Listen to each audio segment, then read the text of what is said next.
Stavros Tousios for M4Markets, and today we're going to have a quick look at the DXY, the dollar index, as well as Nasdaq. The US index has had formed a divergence over here and started to move up since when is it? Let's say February, the beginning of. And it has actually moved up in 5 waves. And as you probably know so far, when markets move in 5 waves, it usually means that there's going to be a continuation to the trend and after a pullback. So any pullbacks are suspected to be offering opportunities for more upside.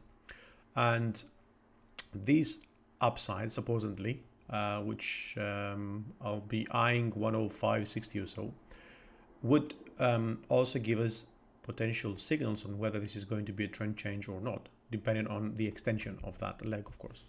Now, typically, and of course we're making assumptions here, these sort of moves like to correct anywhere between 38 and 62. If we assumed we did get the 62,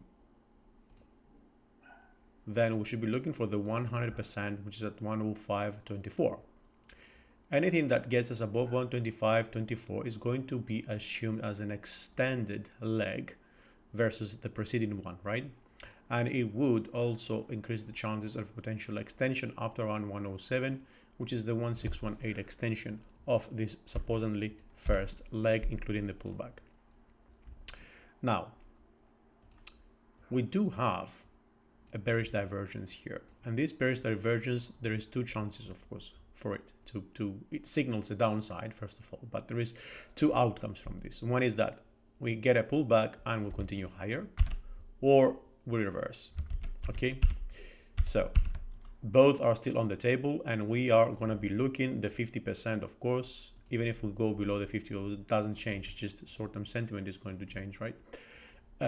So we should be looking at 102.44.45. We actually would prefer to remain above the 102.60 or so as well, in order to have more chances for this potential move to the upside to continue to pan out. Now, we did talk maybe more longer than a week ago about Nasdaq and about the fact that we have actually broken outside this base channel. We were up here, right?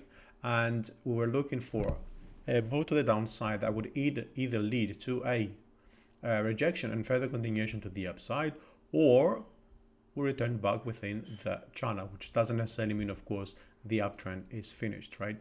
Now, look, not only did we bounce over here, we moved above the 61.8 once again, and the next level up is around the 1300s. Okay, of course we have this stiff resistance here as well because it's a previous swing high, and above that we also have the 1321.22. The main point though being is this, that we don't actually currently have any signals that suggest that we're going to start, reversing or anything, but very likely, if we do extend to the 1300s or so, we are going to get a signal. So it would be important to see what sort of reaction we're going to get around that level here, because if it's going to be a steep reversal to the downside, then probably it could be, kind of invalidating this false breakout. It will be pretty much like something of a weekly break, false break, and we return back to the base, or if the reaction is slow, most probably going to get into a corrective mode before we'll decide the next leg. Probably, if we do correct, of course, then there will be more chances for a potential move to the upside rather than downside. Now, down on the 1 hour, what we really want to pay attention to, of course, it's the 61.8 and remaining above the channel over here, because as long as we're above this channel, the trend remains upward and also to the kind of accelerated, right? One thing we can do for potential targets, if of course we start moving higher, would be to look at the measured move. This is the length of this leg, and that would take us up to around 1342. Before that though, let's not forget we have the 13K handle, which is a very important and crucial level for the medium term price action and outlook of Nasdaq.